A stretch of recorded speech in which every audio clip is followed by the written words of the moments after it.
Nah, berarti segitulah kira-kira pengeluaran Tuhan untuk hidupku.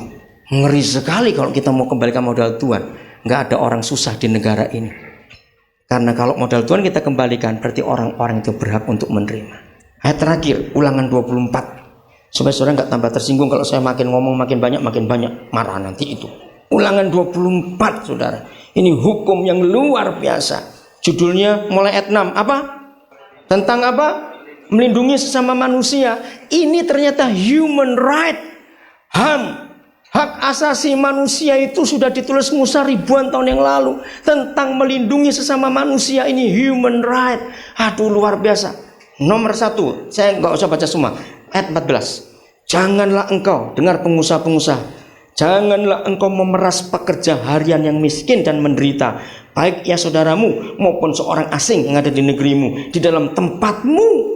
Pada hari itu juga haruslah engkau membayar upahnya sebelum matahari terbenam. Ia mengharapkannya karena ia orang miskin, supaya ia jangan berseru lapor kepada Yahweh mengenai engkau yang belum bayar itu, dan hal itu menjadi dosa bagimu. Saya pertama dapat ayat ini, saya berkata gini, Tuhan, saya tersinggung. Kenapa?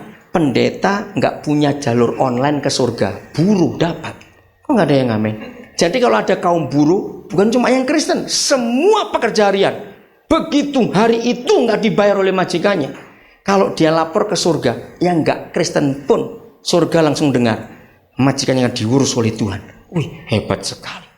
Ribuan tahun sebelum revolusi industri di dunia, ternyata hati Tuhan pada kaum buruh sudah begitu besar. Katakan amin. Indonesia hancur karena buruh ditekan. Lihat anak-anak kita yang sekolah luar negeri, gajinya lebih gede dari bapaknya di Indonesia yang setengah mati. Padahal cuma kerja di restoran, betul nggak? Cuma kerja di pasar, gajinya lebih tinggi dari bapaknya di Indonesia. Karena di negara-negara itu menggunakan hukum ini, kaum buruh diperhatikan. Lanjut, ayat 17. Janganlah engkau memperkosa hak orang asing dan anak yatim. Kembali orang-orang asing. Siapakah orang asing? Terjemahnya seharusnya kaum urban. Inilah orang-orang dari desa yang ke kota cari kerjaan. Kalau sekarang kelompok marginal istilah umumnya. Jadi ribuan tahun yang lalu kelompok marginal sudah diperhatikan oleh Tuhan. Hebat sekali. Di kota-kota besar Indonesia numplek-plek orang-orang desa cari penghidupan. Ternyata itu tugas gereja. Saya ulangi, janganlah engkau memperkosa orang asing dan anak yatim. Juga janganlah engkau mengambil pakaian seorang janda menjadi gadai. Hak janda tidak boleh diganggu gugat. Kalau memang kita sudah pernah beli tanah janda, anak-anaknya kita urus sekarang ini. Yongki jadi saksi. Waktu itu kami beli tanah janda tapi saya nggak tahu. Saya nyesel setelah beli. Akhirnya apa? Anaknya saya pintarkan. Sekarang satu jadi tentara. Luar biasa senangnya ibu janda itu. Ini prinsip yang ada. Terus hak janda, hak anak yatim, orang asing jangan diperkosa. Ayat 19. Apabila engkau menuai di ladangmu, lalu terlupa seberkas di ladang. Ini orang pelit kalau membaca ini sakit hati betul ayat ini, saudara. Apabila engkau menuai di ladangmu, lalu terlupa seberkas di ladang, maka janganlah engkau kembali untuk mengambilnya. Itulah bagian orang asing, marginal, anak yatim, dan janda, supaya Yahweh Tuhanmu memberkati engkau dalam segala pekerjaanmu. Ayat 20. Apabila engkau memetik hasil pohon zaitunmu dengan memukul-mukulnya, janganlah engkau memeriksa. Kalau bahasa Jakarta, jangan kau pelototi. Sekali lagi, dandanya. Itulah bagian orang asing, anak yatim dan janda. Apabila engkau mengumpulkan hasil kebun anggurmu, janganlah engkau mengadakan pemetikan. Sekali lagi, itulah bagian orang asing, anak yatim dan janda. Orang karismatik dan Pantekosta paling pintar menghapus Taurat dengan berkata, hukum Taurat gak usah kita perhatikan, ditebus usah digenapi Yesus. Tunggu dulu, orang karismatik, orang Pantekosta. Hukum Taurat yang digenapi hanya korban penebus dosa, tapi hak orang lain tetap bagian kita kerjakan. Katakan amin. Maka itu kenapa ayat-ayat ini orang karismatik dan Pantekosta nggak pernah menemukannya? Karena kita anggap sudah lewat. Padahal masih hak mereka dan hak kita. Katakan amin. Inilah modal Tuhan yang kita harus kembalikan untuk orang-orang itu. Kok nggak ada yang amin? Saya ini orang praktis, maka itu nggak mau pakai dasi. Apa-apa begini saja. Nah, saya berkata apa? Hanya untuk menyebut 3 orang yang sama. Kenapa harus ulang-ulang?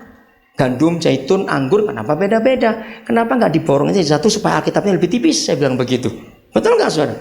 Lu nyata nggak cepat jawab, saya tanya ini. Apa jawaban papa supaya kamu nggak lupa? Aku sebut tiap jenis panenmu. Luar biasa. Mari besok hari kemerdekaan, malam ini kita merdeka lebih dulu. Amin. Merdeka dari apa? Coba jawab. Lupa dari setan. Kok lupa? Merdeka dari setan-setan itu tadi. Ayat terakhir lagi ke Lukas 16 tadi ayat 12. Coba saudara lihat kalimat terakhir ayat 12-nya. Ada kata penting, Lukas 16 ayat 12. Yang terakhir kalimat itu, coba saudara baca. Ada bunyi apa di situ? Hartamu yang akan diserahkan apa? Hartamu sendiri kepadamu. Nah, saya tuh mikir, kalau uang yang disebut Tuhan Yesus itu adalah harta, betul tuh, mamon yang tidak jujurkan uang.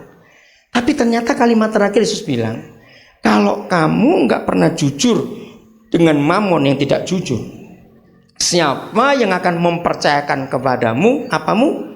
Hartamu yang sesungguhnya. Kalau begitu, uang itu bukan harta yang sesungguhnya. Coba jawab. Kalau begitu, uang itu bukan harta yang sesungguhnya. Amin. Karena Yesus berkata, kalau kamu tidak jujur dengan uang yang tidak jujur, siapa yang akan mempercayakan kepadamu hartamu sesungguhnya? Jadi seharusnya pengusaha-pengusaha Kristen mencari yang harta sesungguhnya itu. Kok nggak ada yang ngamen lagi? Kalau lihat TV kok nggak ngantuk ya? Jam segini kan belum tidur. Kalau pulang tuh belum tidur, percaya saya. Saudara dengarkan ini. Berarti selama ini kita mengejar harta yang bukan harta sesungguhnya. Itu kepalsuan. Saya tanya pada Tuhan Yesus, kenapa sih engkau menyebut uang itu mamon tidak jujur? Ternyata satu-satunya barang yang banyak dipalsu oleh orang adalah uang. Jadi uang itu nggak pernah jujur, dia palsu semua. Maka itu mari kita bersahabat dengan Yesus, bukan dengan setan-setan itu. Malam ini pulang, hitung semua modal Tuhan. Betul? Hitung jujur baik-baik. Sudah berapa tahun kita hidup? Misalnya, kalau satu hari kita pakai rupiah 10 juta untuk hidup kita, nggak cukup sebetulnya. Betul nggak? Tapi hampirlah 10 juta saja. Umur berapa kita? Kalikan. Kalau kita umur 40 tahun, jadi 40 kali 365. Berapa cepat yang bisa ngitung duit? Ya nggak bawa handphone, cepat kalkulator.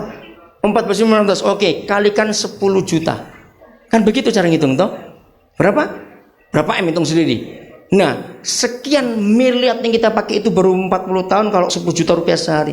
Hasilnya apa, saudara? Kalau cuma untuk di sini dan keluarga saja, terlalu pelit kita. Itu cara kita ngitung. Itu yang dinyanyikan Musa. Ajari kami menghitung hari-hari kami sedemikian, supaya kami beroleh hati yang bijaksana. Mari kita